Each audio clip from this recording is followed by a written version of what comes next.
Welcome to week 12. This week we're looking at equity in education. We're going to start with a focus on Aboriginal education and then look at the intersections of the various facets that can advantage or disadvantage people in education, and hopefully pull together the various topics that we've covered over the course of Module 4. I'd just like to acknowledge that the materials that I use today have been compiled by myself, my colleague Dr. Margot Ford, and Dr. Kevin Lowe, who's a Senior Research Fellow at the University of New South Wales. He's a gubby man, and Margot and I had the pleasure of supervising Kevin when he completed his PhD here at the University of Newcastle. Before I continue, I'd just like to acknowledge that the traditional custodians of the land that we study on here at Callaghan, the Pambalong clan of the Awabakal people, and note that these lands have been places of learning for thousands of years and that we're very privileged to be able to continue to live and learn on these lands. And I would like to pay my respects to elders past and present.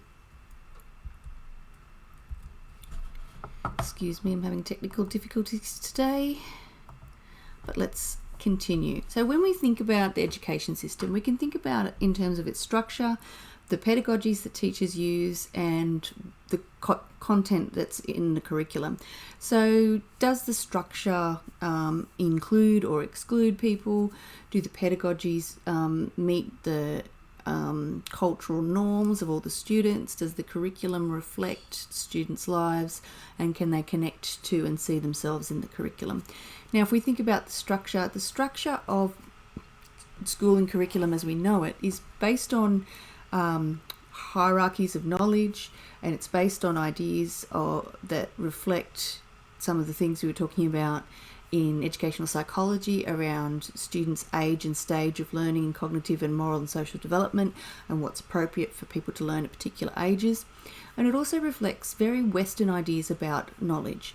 So if we were to think about Indigenous systems of knowing, the education system will look very different, because knowledge is not so hierarchical. It's more based on things like your gender, your kin, your women get access to some parts of the knowledge and men get access to others based on your skin name, where in the family you fit. So there's a whole range of complex things which determine which knowledge you have access to and when, which is quite different to the way in which education is structured in our schooling system. And so there's a huge cultural clash in just how the ideas of one generation get passed on to the next, and it's done very differently in Indigenous societies. It's also worth bearing in mind that Indigenous students up until the 1970s didn't have the same right of access as non-Indigenous students in this country. And in fact, until the late 60s, it was considered normal just to give Indigenous and Aboriginal and Torres Strait Island children education only to grade 3. Just basic literacy and enough information that's then Aboriginal and Torres Strait Islander children would be trained well enough to be able to work in people's houses and on farms and properties, so for service of others. And along with that comes stolen wages and slave working conditions. And these facts are readily verifiable if you wanted to go and read up more, but suffice to say, the history of formal education in Australia has been even more limited than the mainstream history for non-Indigenous students here. In the 1950s and 60s, some promising young Aboriginal people were given scholarships, but that often involved them being taken away from their families and being fostered into white families. And a lot of the purpose of that was to assimilate those students into Western ways of being and knowing, with the hope that they would then go back to their families and help the process of assimilation by being leaders back in their homes, and encouraging other young people to take that same pathway. And so there was a deliberate use of education as a tool of assimilation, with no acknowledgement that Indigenous groups had their own methods of education, and no acknowledgement that of the value of Indigenous culture and Indigenous ways of knowing and being. And as this lecture will show, we're still not doing a very good job of incorporating Indigenous ways of being and knowing into current dominant educational models, although there is work being done and some of the prevailing ideologies around the appropriateness of this are changing. This graph behind me is a really strong indication of why there's so much work to be done in the area of the care for Indigenous people in Australia. We can see that Indigenous, Aboriginal and Torres Strait Islander people have a very strong population pyramid. There's lots of young people, and then the lower life expectancy means there's very, very small percentage of the population that reach the ages of 70 and above, and it's quite markedly different to the population pyramid of non-Indigenous people in this country. And so, that suggests that if we think about the social goods in society being health and education, that in terms of health, those social goods aren't being distributed evenly. And so we'd also like to think about education as a social good and how we are distributing that evenly or not with our Indigenous population at the moment. So the table behind me shows the percentage point difference in reading and numeracy in New South Wales and in the Northern Territories between the years of 2009 2014.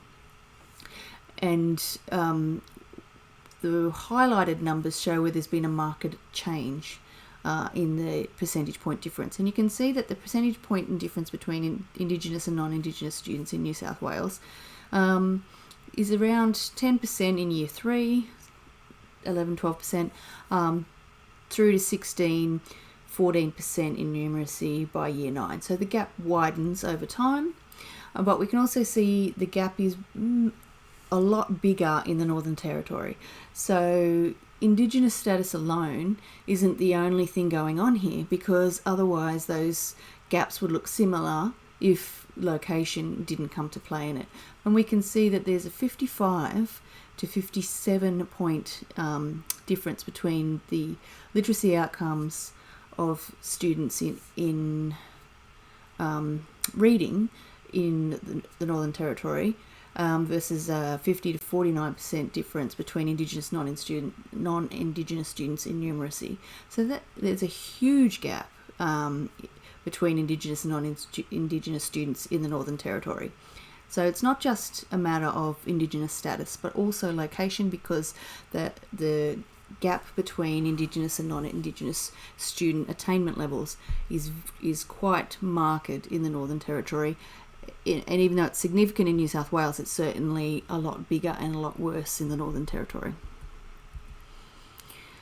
So part of what's going on here is, as I was saying earlier, is that the education system is based around the norms of Western society. So our education system has been sort of inherited from places like Prussia and England, and that kind of factory model of stage-based learning, putting boys and girls together, training them in things like history, geography, penmanship, come from the age of empire, when the education system was designed so that empires could send out and have lots of clerks that would work and be able to be literate to send notes and messages and trade from country to country. So, which is quite a different purpose to the education system that underpins Indigenous culture.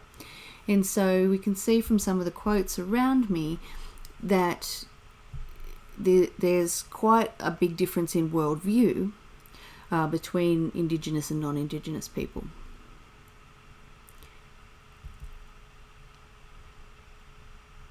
So, for example, the Aboriginal elder says, "You white people are so strange. We think it very primitive for a child to have only two parents. So caring responsibilities are dispersed among a wider group," for example. And traditionally, as Jackie Huggins suggests here, in Aboriginal families, younger people are given greater responsibilities within the communities, and so there's a culturally appropriate transfer of roles that involves respect in both directions, which is quite different to non-Indigenous cultures' idea about transferring roles. It's quite a different notion of hierarchy and responsibility. And so within Aboriginal communities, we have different forms of relationships and different interactions, which teachers need to be aware of. So if you have Aboriginal and Torres Strait Islander students in your classroom, you need to be aware that family members have very significant relationships, which are quite different to the idea of the nuclear family. So mothers, brothers can be very important.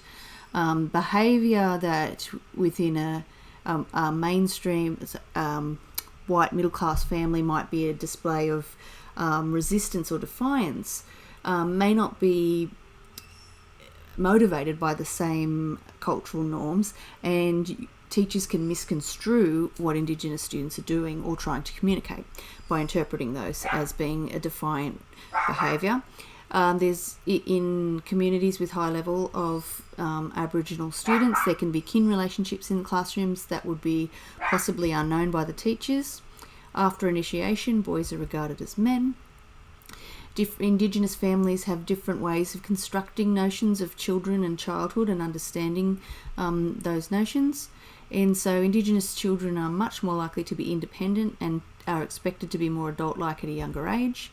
They may be quieter, so teachers have to take care to notice them. They may feel very uncomfortable if yelled at or publicly praised in a classroom, and they will interpret that as a shame job.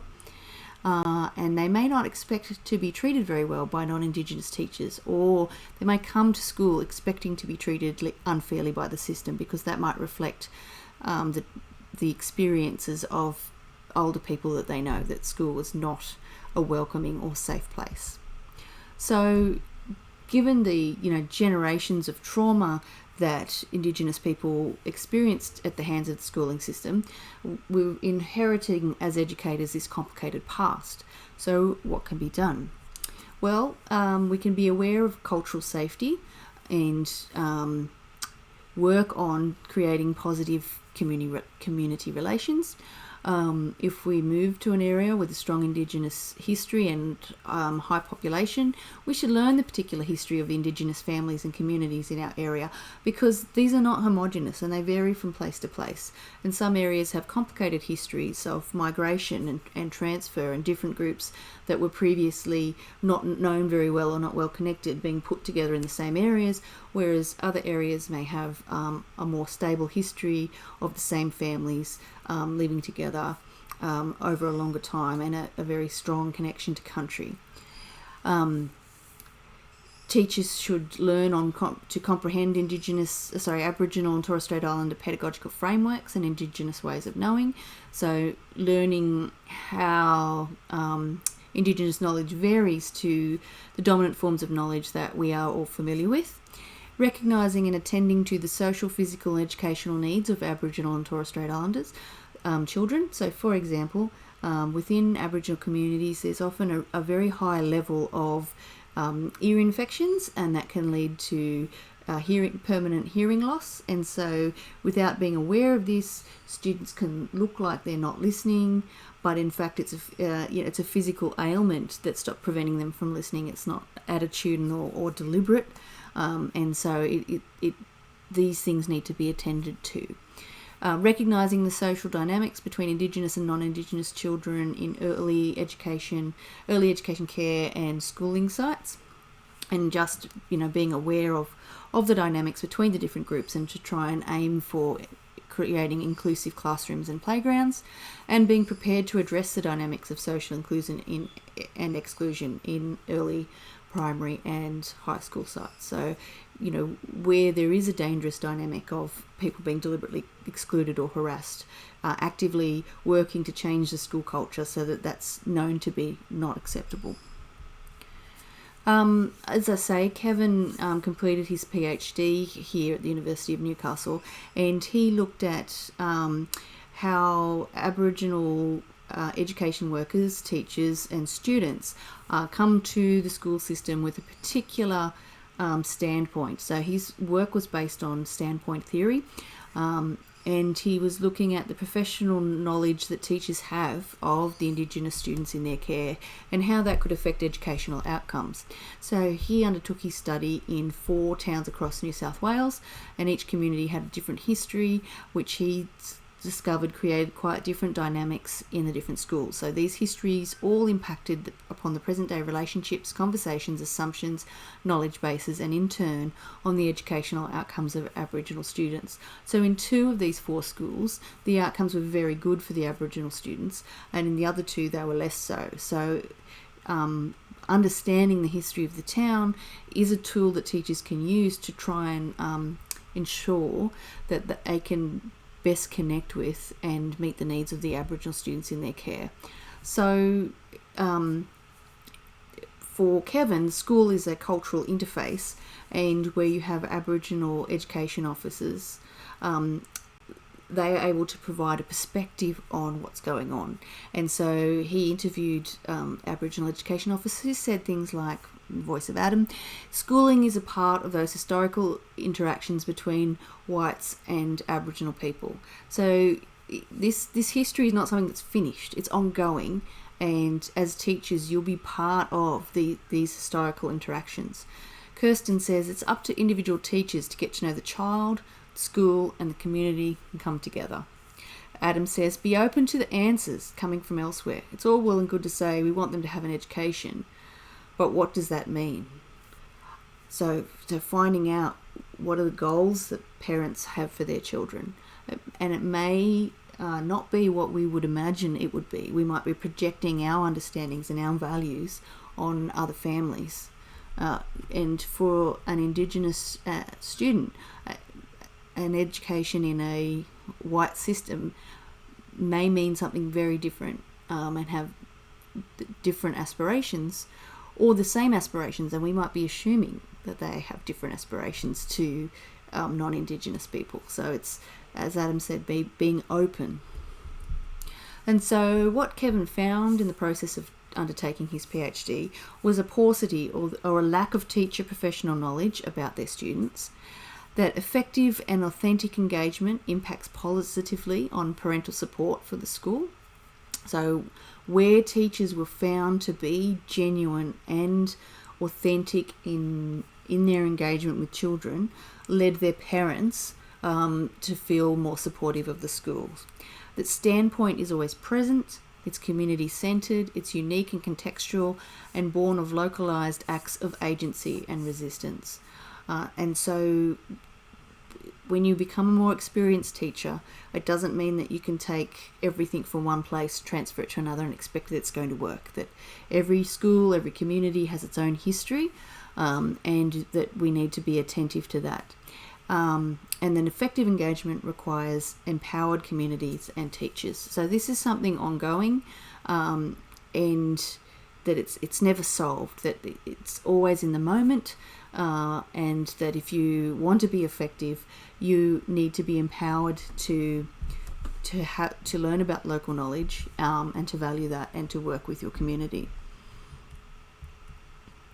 So Kevin suggests that his piece of advice for all of you aspiring teachers is to read, to get to know Aboriginal voices. So he offers Jackson's Track as an example of the type of book you could read. There's also Bruce Pascal's Dark Emu. So there's a whole heap of books that we can use to further our knowledge of Indigenous education and Indigenous knowledge, and broaden our cultural horizons by getting interested and going above and beyond it, and taking the time to see through other people's eyes.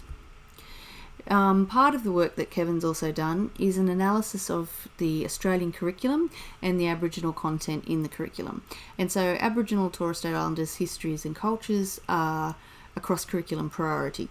So Kevin and Tyson Yankapora did a bit of an analysis to see, given that it's a cross-curricular priority, where does it sit in the curriculum?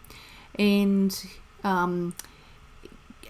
it's quite contentious looking at Aboriginal and Torres Strait Islander histories, because it's content that embeds national narratives of settlement and political assimilation. So that can be quite challenging for teachers to talk about history that is experienced very differently by the families and the cultures that are coming from a different side of that history.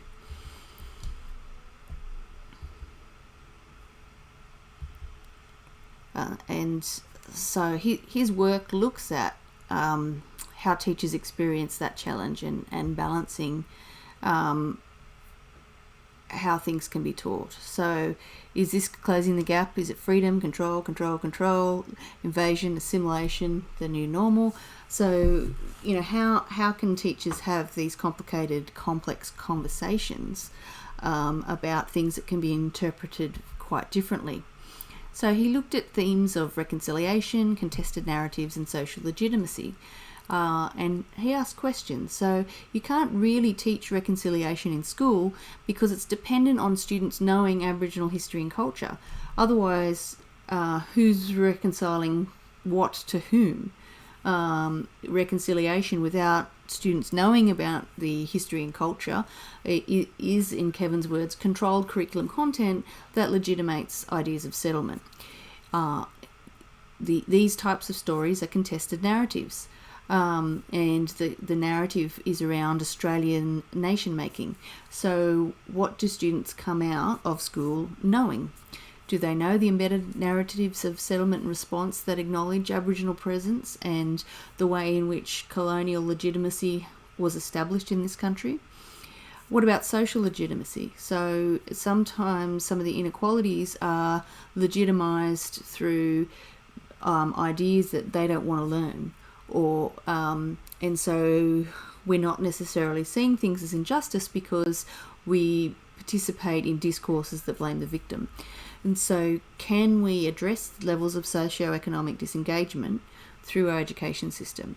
So we'd have to look at student well-being and acceptance of their own engagement in school, and then things like the economy and its wider structures and how inclusive or non-inclusive they are of Aboriginal and Torres Strait Islander students. So Kevin's analysis of the Aboriginal content in the Australian curriculum suggests that there's been a content shift with a focus of history and geology, and a shift away from this content being in maths, science and English, and the focus is really between years 5 and year 9. And in his analysis, he suggests that while things like Aboriginal rights and reconciliation and invasion and dispersion and links to culture and country are in some ways present across the curriculum, what's not addressed is things like terra nullius, self-determination, Aboriginal autonomy, Aboriginal sovereignty, land rights, racism and social justice. So while it's cross-curricular priority, in Kevin's analysis there's a lot of absences in the curriculum. And he sees this as the way the things that are taught in the language of subterfuge. So there's denial that particular events happened, or things are taught in a decontextualized way so that it kind of minimizes things like the Frontier War, are taught as though they're these local as though they're localized disagreement rather than being a huge pattern across the nation. There's omission, so the racial dimensions of social interactions are ignored. There's a colour blindness to the way things are taught, so where we assume that there is equality, and so we don't have to consider things like people's colour. And there's avoidance, so we kind of circumnavigate particular topics so that we don't have to consider the full ramifications of our history, or the way that inequalities are perpetuated through social reproduction via the education system. And so that's a curriculum absence, but it's not just a matter of curriculum. There's also a matter of teaching in a way that connects to all of the students in our care, and particularly Aboriginal and Torres Strait Islander students who have a history of not succeeding as well in the education system because their existing theories of knowledge hold knowledge in a different way, and so we need to kind of teach in a different way to meet the needs of their ways of knowing and being. So one of the suggestions that's proffered is the Aboriginal 8 Ways of Knowing, and of course this comes from a particular part of the country, so it doesn't mean it can be, and it's offered by Yankapora as a suggestion. It doesn't mean that this is the only way that Aboriginal students learn and this is the only way of theorising it. It's meant to be more of a starting point to consider different ways of teaching and different ways of understanding knowledge. There's also in the quality of teaching model that's suggested that being culturally responsive is a quality of effective teaching, and so that it means ensuring that the significance of what you're teaching through connecting it to students' background knowledge, connecting it to their cultural knowledge, integrating sort of Western ways of knowing with Indigenous ways of knowing, being inclusive, showing the connectedness between what we're learning now with other things that we've learned, and using narrative as a teaching tool. There's the Reflect framework, which is another framework that's been offered for culturally responsive pedagogy, rejecting deficit thinking, expecting high academic achievement, fostering positive relationships, learning through culture, giving students explicit support, creating a learning community, and transforming curriculum and assessment. And the New South Wales Education Standards Authority also offers a range of resources, and their key features for teaching Aboriginal and Torres Strait Islander students is community engagement, high learning expectations, structured learning, and authentic cultural inclusion. And of course these things take time, but draw on the wisdom of your fellow teachers, and if you are lucky enough to be at a school that has an Aboriginal education officer, take time, get to know them, ask them about the students in the school and how they best learn. So there are a range of resources around that can help teachers do this better. Now I'm going to completely change directions and look at intersectionality. So we've just considered, and it was an absolute whirlwind rush, broad brush strokes, looking at Indigenous education and the historic exclusion of Indigenous students, then a curriculum that doesn't really address the complexities of the ongoing social justice issues in this country, and then the fact that there are a range of pedagogical approaches available that can help us connect to the Indigenous students in our care. Now, no one is just a particular gender or just a particular ethnicity. So when any Indigenous student in our care isn't just Indigenous, they also have a gender, they also have a particular socio-cultural background, they're also from a particular place. And so intersectionality tries to take into account the multitude of social factors that make up people. And so when we do a lot of sociological analysis, it's often by focusing on a particular section of society that we can easily account for. So we might just look at socioeconomic status, or just look at gender, or just look at indigeneity as a way of breaking down the complexity.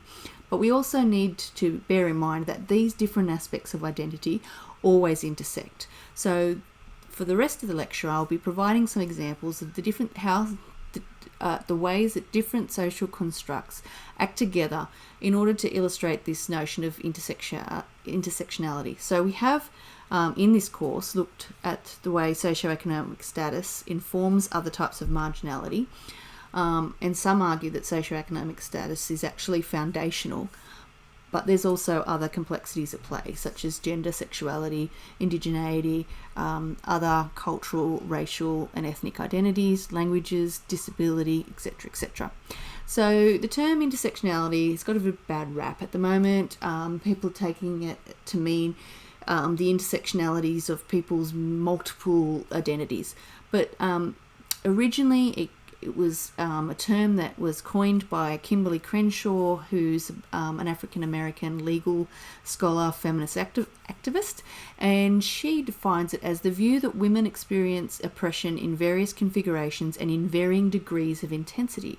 So just because somebody is disadvantaged for being a woman doesn't mean all women experience that disadvantage to the same degree of intensity, and in fact not everybody experiences it at a disadvantage. So cultural patterns of oppression are not only interrelated but are bound together and influenced by the intersectional systems of society. Examples of this include race, gender, class, ability and ethnicity. So intersectionality has been a theoretical perspective since the 1980s. So it's not a new notion to think about the ways in which these things that exist in various configurations. So intersectionality is a feminist theory that's critiqued the treatment of social contracts such as socioeconomic status and social class as separate, universal or essentialist categories. So intersectionality breaks that down, says it's not separate and it's certainly not experienced as universal and it's not essentialist. So the theories of intersectionality attend to the interplay between the categories of difference and how these influence identity formation, social practice, institutional arrangements, and power relationships. So it's not only the complexity of a person's identity, but then how this sits in terms of social practice, institutional arrangements, and power relations. Although initially it concentrated on the triple jeopardy interaction among gender, race, and class, the notion of intersectionality has been extended to include other aspects of difference such as age, geographic location, disability, and sexuality. And so if you're thinking about this triple jeopardy of where someone's multiply disadvantaged, so female, black, and of different ability, but if we were to only focus on one aspect of that social disadvantage, we would not understand the multiple barriers and the complexity of individual lives. So although poverty can have a debilitating effect on people's lives, it can be made even more challenging if you're a member of a marginalised social group or groups. So on the one hand, you may be relatively well off in regards to your income, but if you're a member of a marginalised group such as you're Aboriginal or LGBTI or have a non-English speaking background or of brown or black skin, it is likely you'll experience discrimination even though you're not disadvantaged in terms of socioeconomic status. So if we only focus on one particular facet, we can miss other forms of oppression, discrimination, or privilege that operate in people's lives.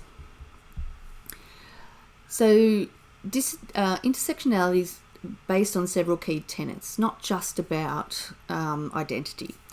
Human lives cannot be explained by taking into account single categories such as gender, race, socioeconomic status. People's lives are multidimensional and complex, and their lived realities are shaped by different factors and social dynamics operating together. When analysing social problems, the importance of any category or structure cannot be predetermined. The categories and their importance must be discovered through the process of investigation. So if we're looking at a particular social problem and we work out that location is playing a huge part in that problem, that doesn't mean the next social problem will have the same emphasis on location. Relationships and power dynamics between social locations and processes such as classism, racism, heterosexism, ableism, ageism and sexism are related, and these can change over time and be different depending on different geographic settings. So in some place you might see a lot more ageism or a lot more ableism or sexism. So it's a thing that shifts over time and place. And people can experience privilege and oppression simultaneously. So it depends on what situation or specific context they're in. So this is saying that these things are complicated and people are not necessarily experience nothing but a privilege or nothing but oppression. But those things can switch over time and be experienced simultaneously. So we're now going to consider indigeneity plus indigeneity and SES, indigeneity and gender. So according to the Australian Bureau of Statistics 2016 Social Security survey of over 1,000 respondents, less than 46% of Aboriginal and Torres Strait Islanders 15 years and over were employed. Only 27.7% are working full-time. Aboriginal males are more than twice as likely to be working full-time than Aboriginal females. So here we can see the intersectionality of indigeneity plus gender. 49% of Aboriginal and Torres Strait Islanders 15 years old and over in non-remote places are working, compared with 19.3% of those in remote areas. So here we have an intersection with place as well. So you less than 50% chance that you're working if you're an Aboriginal and Torres Strait Islander person over 15 years of age, but that doubles again if you're a female, and if you're in a non-remote area, you're more likely to be working. So this social survey also showed that the life expectancy for Aboriginal and Torres Strait Islander males was 10.6 years lower and 5.9 years lower for female. And that only 9.3% of Aboriginal and Torres Strait Islander people own their own home, and that nearly 30% of those 15 years and older have experienced homelessness. 8.8% of people had been incarcerated, and 13.6% from remote areas, whereas 4.7% from non-remote areas. So here we see their life experiences intersecting with the way that power and the state operates in terms of legitimation of particular social practices. So even though Aboriginal and Torres Strait Islander people may make up about 3.5% of the population, they're overrepresented in terms of the population of people who've been to jail. And so there's cultural considerations we need to think of when thinking with an intersectionality perspective. So there's tensions between Indigenous cultural considerations and socioeconomic status, where there's an implicit argument that attachment to traditional cultural life is a hindrance to economic advancement. So here we see Aboriginal values being pitted against Western values and to be held to be in a deficit. But cultural race theory suggests that these are false binaries, and by thinking like that, this sort of thinking doesn't serve the interests of marginalised groups. So Dockery suggests that we should have different criterias and different measures of Indigenous well-being, because Indigenous peoples place high values on family and kinship, connections to land and place, and co-ownership of goods as opposed to individual ownership of goods. So that might make us think that the fact that only 9.3% of Indigenous people own their own home may not be considered as negatively when we think that they perhaps prefer co-ownership of goods, or they would there's a preference for being well connected to family and kin and having people close by. And so that well-being should be measured differently because it's experienced differently, and there's different things that are of value in if we took cultural consideration in. Now thinking about indigeneity and sexuality, because notions of sexuality have been very influenced by the introduction of Western values and Western education systems, and a lot of Aboriginal people in the past were educated in Christian-run missions, and so Western ideals were imposed, which meant other understandings of traditional understandings of gender and sexuality may have been lost because of the kind of imposition of a Christian worldview. And so Indigenous communities also struggle with transgender issues and differing sexualities. For some, issues of transgender sexuality and remoteness intersect to create additional challenges. In small remote communities such as the Tiwi Islands, which is off the Northern Territory, transgender sister girls have faced discrimination. And now that community is coming to terms with the sister girls, and if you look at this PowerPoint, you'll be able to access that link, which shows the journey of the sister girls to the 2017 Mardi Gras. So that's a example of a cultural identity that's kind of emerged in this intersection of the kind of post-missionary education system and how the communities come to grips with these new types of identities. Another thing to consider is when we have a look at these issues, we often look in terms of disadvantage and we don't stop and celebrate success.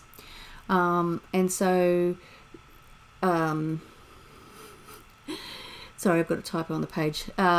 Things to think about when we're considering Indigenous education is that in semester 1 2019, out of the 9 people that graduated from the School of Education here at the University of Newcastle, of those 9, 3 of those PhD, 3 of those people being awarded their doctorate were Aboriginal.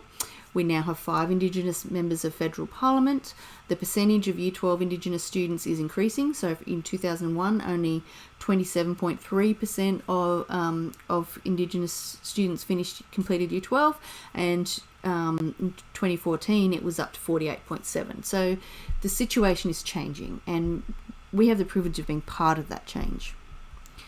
We now look at the intersectionality of things like gender, socioeconomic status, and location. So NAPLAN results reveal bigger difference in regard to socioeconomic status than gender. So there's statistically no difference in numeracy, and girls achieve slightly higher in writing. School completion ratios, girls were completing school at a higher rate than boys by about 10% in 2010. That's evened out a little bit since then.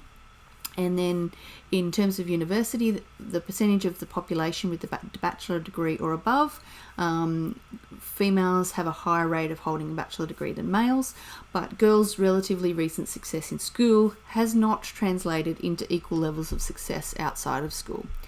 So when we look at workforce statistics, we see that as a proportion of all employees, 24.8% of women are working full-time, and 21.4% of those in work are women working part-time. Women constitute 71.6% of all part-time employees.